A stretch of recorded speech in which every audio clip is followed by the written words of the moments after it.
শুভ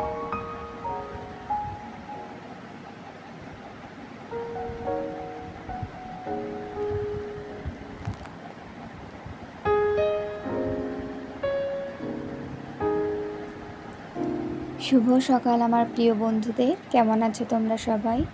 আশা করছি তোমরা সবাই ভালো আছো, সুস্থ আছো। আজ হলো মঙ্গলবার। আমার আরও একটি নতুন ব্লগে তোমাদের সবাইকে স্বাগত। সকাল সকাল বেরিয়ে পড়লাম, একটু বাবার বাড়ি যাচ্ছি। হঠাৎ করেই প্ল্যান হলো, বেরিয়ে পড়লাম।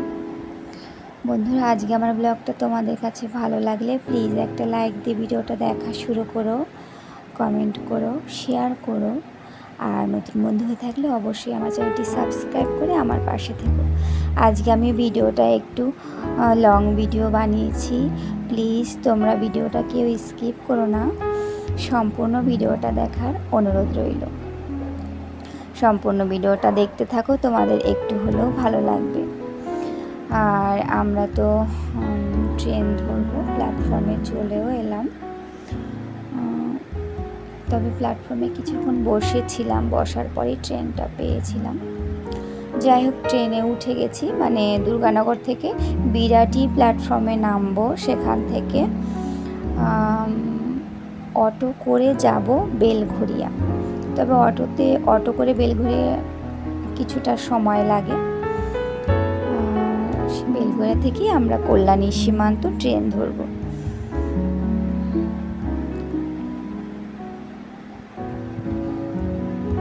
একটা স্টেশন পরেই নামবো।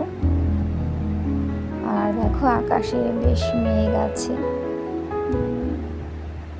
আর একদিনের জন্যই যাচ্ছি, এই সকালবেলা যাচ্ছি, আবার রাতের মধ্যে ফিরে আসবো।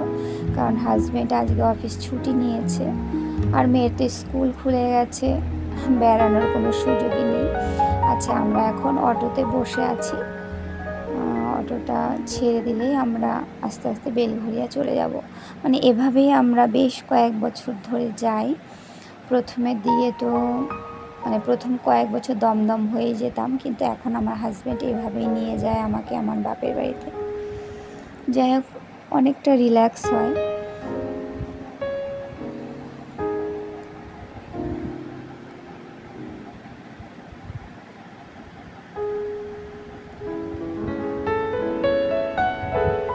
অটো থেকে নেমে পড়লাম, এবার প্ল্যাটফর্মের দিকে যাব। আর সকাল 6টার সময় ঘুম থেকে উঠেছি, জানো তো। আর গতকাল রাত্রে প্রায় 1:30টা নাগাদ ঘুমিয়েছি, তাই অনেকটা রাতে ঘুমিয়েছি। রাতের ঘুমটাও ঠিকঠাক হয়নি। আর এটাই হয় আমার বাবার বাড়িতে, যখনই যাই না কেন, মানে যেদিন যাব সেদিন ভোরবেলা উঠতে হয়। আর তার আগের দিন রাতেরবেলা গোছগাছ তো থাকেই, অনেকটা রাত করে ঘুমাই, যার জন্য না ভোরে উঠতে অনেকটা কষ্ট হয়ে যায়। যাই হোক, আমরা এখন প্ল্যাটফর্মের দিকে যাচ্ছি।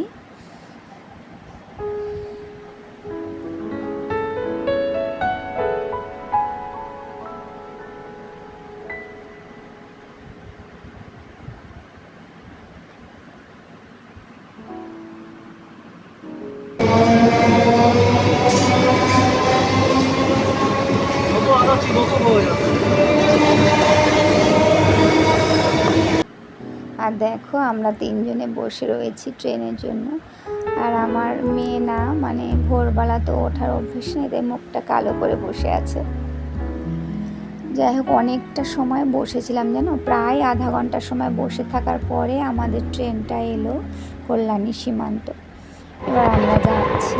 অনেকক্ষণ বাদে জানলার পাশে একটু বসার সুযোগ পেয়েছি। আমার বাড়ির অনেকটা কাছেই চলে এসেছি।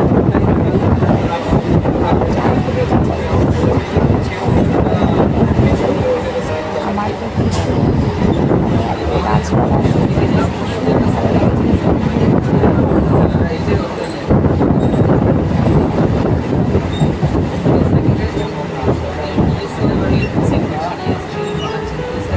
আর এই এতটা পর না ট্রেনে বসে থাকলে অনেকটা বোর হয়ে যায়।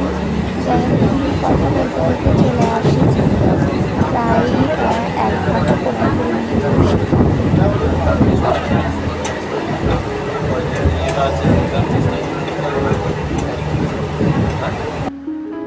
চলো চলো দেখো কল্যাণীতে ঢুকলাম, মানে কল্যাণী থেকে ট্রেনটা ছাড়লো। এই দেখো কল্যাণী। এখন আর 2টো স্টপেজ পরেই আমরা নেমে যাব কল্যাণী সীমান্ত। আমাকে নামতে হয়, আমার বাবার বাড়ি অ্যাড্রেস কল্যাণী সীমান্ত, ওটাই লাস্ট স্টেশন। যাই হোক চলো দেখতে থাকো তোমরা ভিডিওটা। এই দেখো কল্যাণী সীমান্ত ঢুকছি আস্তে আস্তে ট্রেনটা নিয়ে। আর দেখো মানে আমার শহর কল্যাণী, আমার জন্মস্থান, কত সুন্দর সবুজে ভরা। আশা করছি তোমাদের অনেকেরই ভালো লাগছে।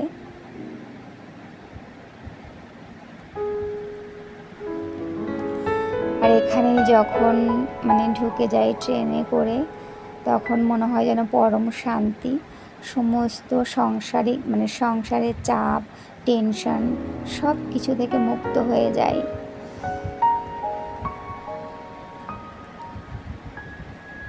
আচ্ছা, আমার হাজবেন্ড না আম নিচ্ছে, মানে প্রত্যেকবার 2 রকম 1 রকম অনেকটা করে মিষ্টি নেওয়া হয়।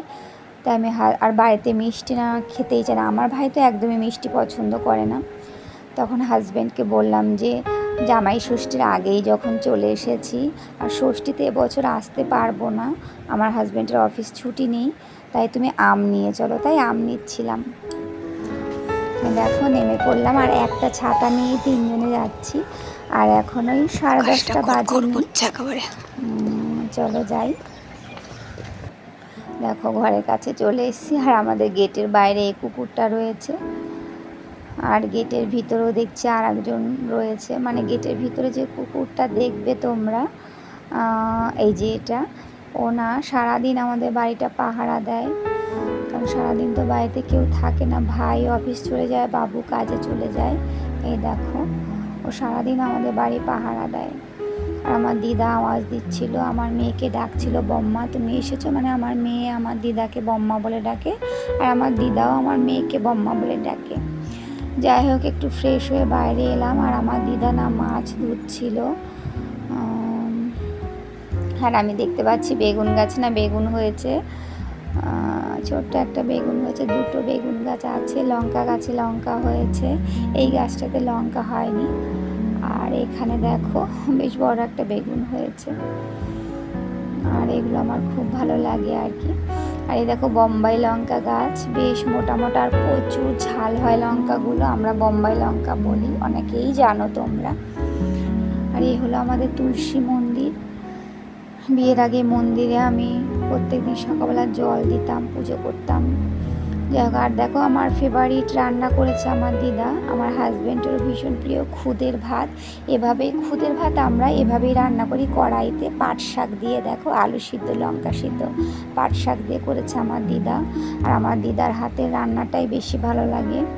এটা খাবো একটু বাদে। আমার দিদা মাছ ধুচ্ছে, আর আমাকে বলছে তুই থালা গ্লাস এগুলো নিয়ে চল, ভাতটাও নিয়ে চল, আমি আসছি।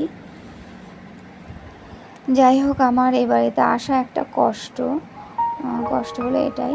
আর আমার বাবু দেখো সকালবেলা ঠাকুর পুজো দিয়ে গেছে, তারপরে ঠাকুর পুজো দিয়েই আমার বাবু কাজে যায়।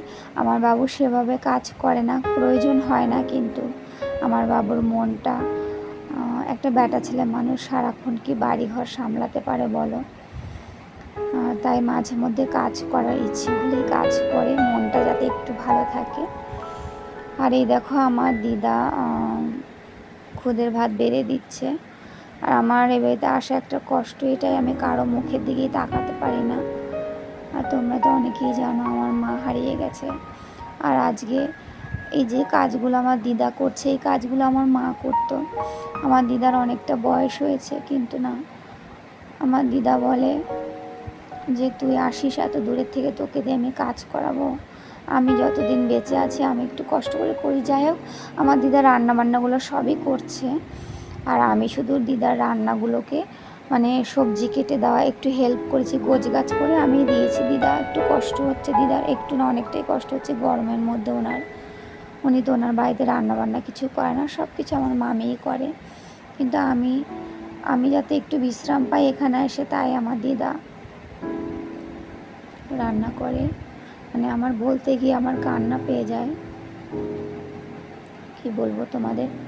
আর আমার হাজব্যান্ডের ভীষণ প্রিয় কুমড়ো শাক, চিংড়ি মাছ দিয়ে যেখান থেকে পারুক আমার হাজব্যান্ডকে কুমড়ো শাক এনে খাওয়াবে, সেটাই রান্না করেছে দিদা।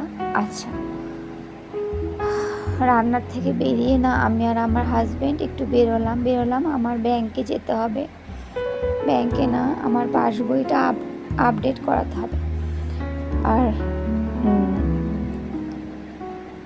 আমার হাজব্যান্ড যখন আমাকে এখানে নিয়ে আসে তখন একদিনের জন্য মানে এই সময়টা হোক বা বিকেলবেলা হোক আমাকে নিয়ে একটু ঘুরতে বেরোবে, যাতে আমি একটু রিল্যাক্স হই বা মানে আমরা দুজনে একটু রিল্যাক্সে একটু ঘুরতে পারি। এই একটা সাইকেল নিয়ে বেরিয়ে পড়ি। আর এগুলো দেখো আমাদের বিভিন্ন অফিস, এই অফিসের মধ্যেই আমি বিয়ের আগে মানে এই অফিসের ভিতরেই ভোট হতো, ভোট দিতাম আমি, বিভিন্ন ধরনের কাজ হয়। চলো তোমাদেরকে না আমার কল্যাণী শহরটা একটু ঘুরে দেখাই। আর আমি না ক্যামেরাটা একটু বাদিক ডান দিক করে তোমাদেরকে ঘুরে ঘুরে যতটুকু পারছি দেখাচ্ছি। তোমরা কিন্তু কমেন্ট করে আমায় জানিও, হ্যাঁ, আমার কল্যাণী শহরটা তোমাদের কাছে কেমন লাগলো। আর আমার হাজব্যান্ড না আমাকে নিয়ে যখনই এরকম বেরোবে, সে শ্বশুর বাড়িতে হোক বা এখানে হোক, আমার হাজব্যান্ডের এই কল্যাণী শহর ভীষণ ভালো লাগে। আর আমার হাজব্যান্ড না মানে যখনই আমাকে নিয়ে বেরোবে তখন না একটা গান ভীষণভাবে গায়। আর এই গানটা আমরা সবাই মোটামুটি জানি। একটা গান আছে না উত্তম কুমার আর সুচিত্রা সেনের, এই পথ যদি না শেষ হয় তবে কেমন হতো তুমি বলো তো। এই গানটা আমার হাজব্যান্ড আমাকে গেয়ে গেয়ে শোনাবে। আর আমি ভীষণ মানে আমার ভীষণ ভালো লাগে আর আমি ভীষণ হাসি। আর আমার হাজব্যান্ডও আমাকে বলে তুমিও একটু গান গাও। আমি বলি না, তুমি গাও, আমি শুনি। যাই হোক, হ্যাঁ, এটা হলো একটা বাজার দেখতে পেলে তোমরা একটুখানি দেখতে পেলে। এখন তো 1:30 বাজে, ওই বাজারের প্রতি যাচ্ছে। আর এই দেখো, এটা হলো আমাদের রামকৃষ্ণ মিশন। এই মিশনটা ধরো 10-12 বছর হয়ে গেছে। এই মিশন যেদিন উদ্বোধন হয়েছিল সে বছর আমি এসেছিলাম আমার বান্ধবীর সাথে। ভীষণ পরম শান্তির একটা জায়গা। এই দেখো রামকৃষ্ণ মিশন কল্যাণী লেখা। আর এটা হলো আমার অফিস যাওয়ার রাস্তা, আমার ছোটোবেলাকার রাস্তা, আমার স্কুল না স্কুল নয় মানে আমার প্রাইভেট টিউশন পড়ার রাস্তা, তারপর কলেজ ইউনিভার্সিটি কমপ্লিট করার পর আমার অফিস যাওয়ার রাস্তা। এই রাস্তাটায় আমার অনেক স্মৃতি আছে। আর এখান দিয়ে যখনই যাই তখনই না আমি আমার অফিসটাকে ভীষণ মিস করি। মানে আমার অফিসটা একটুখানি এগিয়েই সাইকেল নিয়ে আমার অফিস ছিল। মনে হয় কি এক ছুটে একটু অফিসটা ঘুরে আসি, কিন্তু এখন আর সেটা হয় না, সম্ভব হয় না। যাই হোক, দেখো চারিদিকে কত বাড়ি ঘর। আর আমার হাজব্যান্ড এটা খুব বলে যে এখানে এই শহরটার মধ্যে বাড়ি ঘরে কত গাছপালা, এটা আমার হাজব্যান্ড ভীষণ এনজয় করে। আর আমারও ভীষণ ভীষণ ভালো লাগে। আর কেউ কারো জন্মস্থান কি ভুলতে পারে বলো? সেটা যেমনই হোক না কেন, সবার কাছে তার জন্মস্থান, তার মাতৃভূমি ভীষণ প্রিয়। আর এই যে যত ফ্ল্যাট দেখছো না, এগুলো সব কিন্তু বেশিরভাগ আমার বিয়ের পরেই হয়েছে। আর এই কারণে না এখানে যখনই আসি তখনই মানে অনেকটা চেঞ্জ দেখতে পাই, যে কয়েক মাসের মধ্যে কত চেঞ্জ হয়ে গেল, এরকম একটা ব্যাপার। আর এটা হলো আমাদের সেন্ট্রাল পার্ক বলে, সেন্ট্রাল পার্ক মাঠ। এটা হলো এখানে হলো দুর্গাপূজা হয়, ফেমাস দুর্গাপূজা। মানে এখানে না দুর্গাপূজাটা যত সময় সেকেন্ড কি ফার্স্ট হয়। আর এটা হলো সেন্ট্রাল পার্ক। এটা পুরো পার্কটা তোমাদেরকে একটু ঘুরে দেখাচ্ছি। তোমরা অবশ্যই কমেন্ট করে জানিও এই পার্কটা তোমাদের কাছে কেমন লাগলো। আর এখানে প্রচুর পার্ক আছে। হ্যাঁ, তবে আমার বাংলাদেশের কিছু আপুদেরকে বলি, যারা আমায় চেনো, আমি যাদের চিনি, বাংলাদেশের না অনেক মানুষ এখানে আছে, জানো, অনেক আত্মীয় স্বজন আছে। আমার বাংলাদেশে যত আপুরা দিদিভাইরা আছো, তোমাদের কি কল্যাণী শহরে কোনো আত্মীয় স্বজন আছে গো? তাহলে আমাকে একটু কমেন্টে জানিও, আমার খুব ভালো লাগবে। আর তোমাদের অবশ্যই কল্যাণী শহরে ঘুরতে আসার আমন্ত্রণ রইল আমার তরফ থেকে। আচ্ছা, আর একটু বাদেই আমি আমার ব্যাংকে ঢুকে যাব।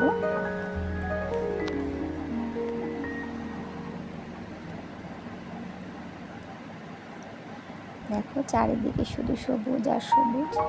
আমি এখন মেন ব্রাঞ্চে যাব না, কারণ ছোটোখাটো কাজের জন্য না ছোট্ট একটা শাখা খুলেছে SBI-এর, সেই শাখাতেই আমি যাব।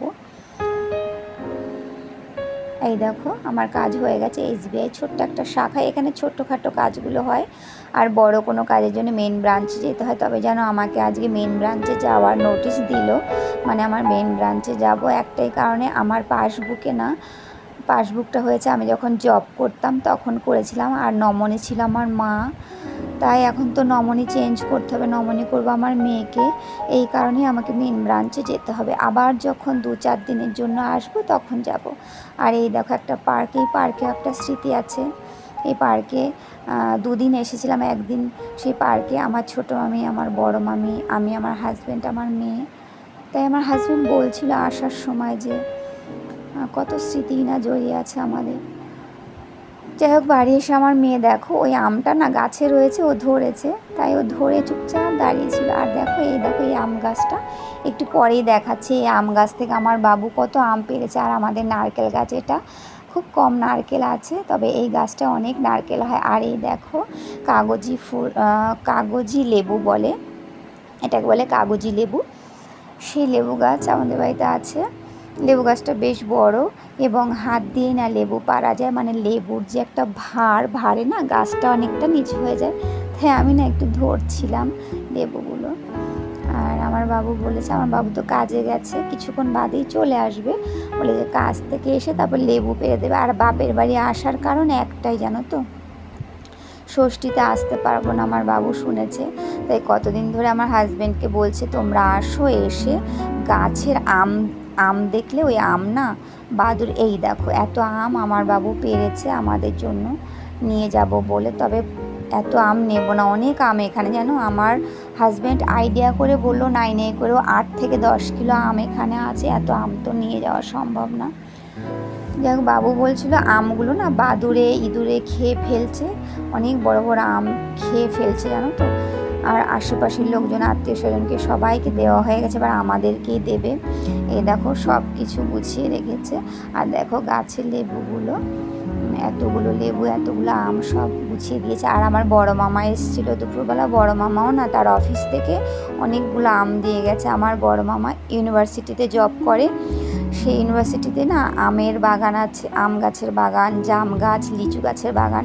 এবার অফিস স্টাফরাই একমাত্র ওগুলো নিতে পারে, তাই বড় মামা আমাদেরকে আম দিয়ে গেল।